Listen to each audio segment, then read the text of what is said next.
Nusantara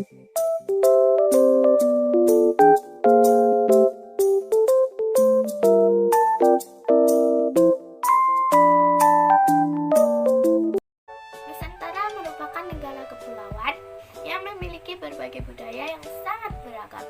Kekayaan budaya dan adat istiadat yang bersumber dari kearifan lokal telah memberikan kekhasan sebagai bangsa kaya dengan tutunan kehidupan yang luhur. Seiring dengan sejarah dan perkembangan Islam di Nusantara, terjadilah pembauran budaya lokal dengan Islam melalui proses asimilasi dan akulturasi. Contoh tradisi yang merupakan bentuk akulturasi Islam dengan budaya lokal di Nusantara, khususnya di Jawa, adalah tradisi kenduri untuk mendoakan orang yang sudah meninggal dunia. Wayang juga merupakan salah satu bentuk akulturasi Islam dengan budaya lokal di Jawa.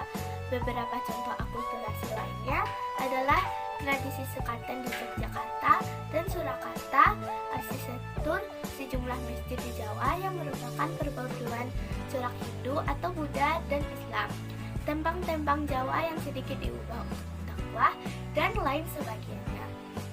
Alhasil, sekarang banyak budaya-budaya lokal yang telah bercampur dengan syairah Islam. Jadilah budaya lokal tersebut sebagai bagian dari tradisi Islam. Kita sebagai bangsa Indonesia sekaligus sebagai seorang muslim sudah sepantasnya untuk memberikan apresiasi sepanjang tidak bertentangan dengan ajaran Islam itu sendiri. Kita masuk ke materi tradisi lokal. Berbicara tentang tradisi lokal berarti membicarakan tentang sebuah adat atau kebiasaan yang berlaku dalam suatu daerah. Tradisi ini hanya bersifat lokal, hanya ada dan berlaku untuk daerah tertentu. Indonesia termasuk negara yang kaya dengan tradisi-tradisi lokal. Tradisi yang berkembang pada awalnya lebih banyak dipengaruhi oleh kebudayaan Hindu dan Buddha, karena agama tersebut telah masuk Nusantara terlebih dahulu. Tradisi tersebut bercirikan ritual atau adat upacara keagamaan dalam pemujaan kepada berbagai dewa. Bahkan memberikan sesaji di tempat-tempat tertentu yang dianggap memiliki kekuatan juga dilakukan. Namun, sejak masuk berkembangnya Islam ke Nusantara hingga abad ke-13, tradisi tersebut mulai banyak dipengaruhi oleh ajaran Islam. Para saudagar dan Persia, Gujarat, dan Arab juga memperkenalkan kebudayaan khas Islam. Di antara tradisi tersebut telah mengalami akulturasi atau pembaruan dengan Islam sehingga menjadi sebuah tradisi dan budaya yang Islami. Wujud dari seni budaya tersebut dapat dikategorikan menjadi bentuk kesenian dan tradisi Islam. Selanjutnya, mari kita ketahui seni budaya Nusantara yang mendapat pengaruh dari ajaran Islam. Yang pertama, ada seni bangunan. Kerajaan-kerajaan Indonesia sebelum Islam pada umumnya menjadikan pusat kerajaan yang memiliki alun-alun yang sangat luas. Di lingkungan alun-alun terdapat bangunan-bangunan yang penting seperti keraton, tempat pemujaan, pasar, dan lainnya. Setelah Islam datang, tempat pemujaan diganti menjadi masjid. Maka dapat kita saksikan di setiap pusat kota yang terdapat alun-alunnya itu terdapat masjid. Namun bentuk masjidnya masih meninggalkan ciri khas arsitek budaya lokal. Misalkan masjid-masjid peninggalan kuno itu beratap tinggi atau meru. Contohnya Masjid Agung Demak, Cirebon, Aceh, dan lainnya. Seni bangunan lain yang bercorakan Islam juga dapat dijumpai pada bangunan makam yang diberi cungkup. Contohnya makam Fatimah binti Maimun di Leran merupakan bukti sejarah. Bangunan keraton pun sebagian mulai bercorakan Islam seperti keraton Yogyakarta, Surakarta, Cirebon, Goa, dan lainnya. Yang kedua ada seni ukir dan kaligrafi. Seni ukir yang dimaksud adalah seni hias untuk hiasan masjid. Ukiran tersebut biasanya dipahat di tembok, tiang, atau mihrab dan mimbar masjid-masjid. Dalam perkembangannya muncul seni kaligrafi.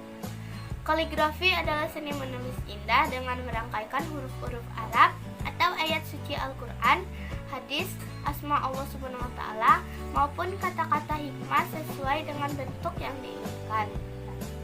Kaligrafi banyak dijumpai di masjid-masjid kuno, bahkan masjid sekarang juga banyak dijumpai tulisan kaligrafi seperti pada bagian dalam dan luar masjid, di dinding mimbar, bahkan di tiang-tiangnya. Yang ketiga, ada seni sastra. Seni sastra yang berkembang pada zaman Islam umumnya berkembang di daerah sekitar daerah Malaka dan Jawa. Hasil karya sastra yang dihasilkan pada masa awal Islam antara lain Babat Tanah Jawi, Babat Cirebon, Sejarah Melayu, dan Gurindam 12. Kesastraan yang berkembang saat itu berupa hikayat dan babat.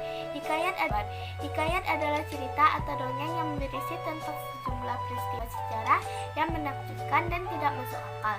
Sedangkan babat adalah cerita sejarah daerah tertentu. Yang terakhir ada seni tari dan musik. Di beberapa daerah ada jenis tarian yang bersifat religi atau bernuansa keagamaan. Tarian dan musiknya diberi muatan-muatan salawat ataupun ayat Al-Quran.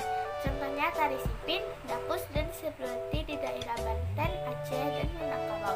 Kebudayaan Islam kita juga mengenal seni musik berupa rebana, hadrah, kasidah, nasyid, dan kamus yang melanjutkan lagu-lagu dengan syair Islam. Adapun jenis musik yang berkembang untuk menyambut acara-acara tertentu cukup banyak. Beberapa di antaranya adalah: pertama, dugderan. Dugderan adalah seni tradisi Islam di kota Semarang dalam rangka menyambut datangnya bulan suci Al-Quran. Yang kedua, sekaten. Sekaten adalah seni tradisi Islam yang dilakukan dalam rangka menyambut kelahiran Nabi Muhammad SAW. Tradisi ini dilaksanakan di Yogyakarta dan Jawa Tengah. 3. Rebek besar dilaksanakan dalam rangka menyambut datangnya Hari Raya Kurban atau Idul Adha setiap bulan Zulhijjah. Tradisi ini dilaksanakan di daerah Bintoro, Demak, dan Jawa Tengah. 4. Tabui adalah tradisi Islam yang dilaksanakan dalam rangka memperingati gugurnya Husain bin Ali, cucunya Nabi Muhammad SAW. Tradisi ini dilaksanakan di daerah Sumatera. Budaya nasional. Seni, budaya, dan tradisi yang telah berkembang di Indonesia menunjukkan kemajuan suku, bahasa, agama, keyakinan, dan adat istiadat. Karena memang Indonesia merupakan bangsa besar yang berkepulauan sehingga memiliki budaya bangsa. Agama yang banyak mempengaruhi tradisi lokal pada awalnya adalah Hindu, Buddha, kemudian disusul oleh ajaran Islam. Tradisi lokal Hindu Buddha dasarnya lebih difokuskan kepada pemujaan para dewa, benda-benda keramat, dan tempat yang dianggap memiliki kekuatan. Kita selaku Muslim harus selektif, maksudnya tidak menerima semua budaya, tapi juga tidak menolak semua budaya dan tradisi tanpa alasan. Tanda kebenarannya harus dikembalikan kepada ajaran Islam yang bersumber dari Al-Quran maupun hadis. Jika ada argumentasinya boleh dilakukan, tetapi jika bertentangan dengan Islam karena sirik harus ditinggalkan. Bentuk apresiasi yang perlu dikembangkan adalah memelihara dan meneruskan seni budaya atau tradisi lokal sebagai kekayaan budaya nasional. 2. Nilai budaya bangsa. Banyak nilai budaya. Bentuk apresiasi yang perlu dikembangkan adalah memelihara dan meneruskan seni budaya atau tradisi lokal sebagai kekayaan budaya nasional. 2. Nilai budaya bangsa. Banyak nilai budaya dan karakter yang dapat dikembangkan bagi bangsa besar ini, antara lain: A. Kepedulian. Anak bangsa harus bisa memelihara dan mengembangkan tradisi dan budaya di Indonesia. Bentuk kepedulian tersebut akan membawa keharuman bangsa Indonesia. B. Apresiasi prestasi. Karya-karya anak bangsa ini harus diapresiasi agar mereka termotivasi untuk terus mengembangkannya. Apresiasi bisa dalam bentuk penghargaan, motivasi, maupun berbagai upaya untuk terus berkiprah. C. Semangat kebangsaan.